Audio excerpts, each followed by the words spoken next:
അപ്പൊ അതുകൊണ്ട് സർക്കാരിന്റെ സ്റ്റാഫ് അല്ല അവർ, അത് HDS നിയോഗിച്ചിട്ടുള്ളതാണ്. ഇവിടെ പ്രാദേശികമായി HDS എടുത്ത് നിയോഗിച്ചിട്ടുള്ള ആളുകളാണ്. എന്തുകൊണ്ട് ഈ പാവപ്പെട്ട ആളുകൾക്ക് കൊടുത്തില്ല? 2 മാസമായിട്ട് എന്തുകൊണ്ട് അവർക്ക് നിഷേധിച്ചു?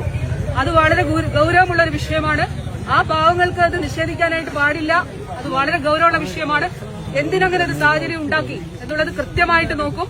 ഈ പാവപ്പെട്ട മനുഷ്യർക്ക് എന്തുകൊണ്ട് അത് നിഷേധിച്ചു? അതൊരു കാരണവശാൽ ചെയ്യാൻ പാടില്ലാത്തതാണ്. അത് തീർച്ചയായിട്ടും അതിൽ എന്തെങ്കിലും തരത്തിലുള്ള ഒരു പ്രശ്നങ്ങൾ ഉണ്ടായിട്ടുണ്ടോ എന്നുള്ളത് നോക്കും. HDS സ്റ്റാഫാണത്. അപ്പൊ HDS ഇവിടെയാണ് കൊടുക്കേണ്ടത്. HDSന്റെ ചെയർമാൻ ജില്ലാ കളക്ടറും അതിൽ MLAയും MP യും ഉൾപ്പെടെയുള്ള HDS സമിതിയാണ് അതിലുള്ളത്. ആ കാര്യം ഞാനിവിടെ അവിടെ ആരിഫേക്ക് അല്ല നമ്മുടെ പോയപ്പോ എടുത്ത് വെച്ചതാണ്.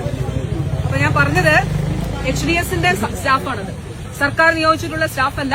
പക്ഷെ ആ പാവങ്ങൾക്ക് എന്തുകൊണ്ട് കൊടുത്തില്ല എന്നുള്ളത് പരിശോധിക്കും. HDS ചെയർമാൻ ഞാൻ പറഞ്ഞ കാര്യം ആവർത്തിക്കുന്നു. ജില്ലാ കളക്ടർ, MLA, MP ഉൾപ്പെടെയുള്ളവർ ഇതിൽ അംഗങ്ങളാണ്. അത് കൊടുക്കേണ്ടതാണ്. ഇവിടെ ആശുപത്രി കൊടുക്കേണ്ടതാണ്. എന്തുകൊണ്ട് കൊടുത്തില്ല എന്നുള്ളത് പരിശോധിക്കും.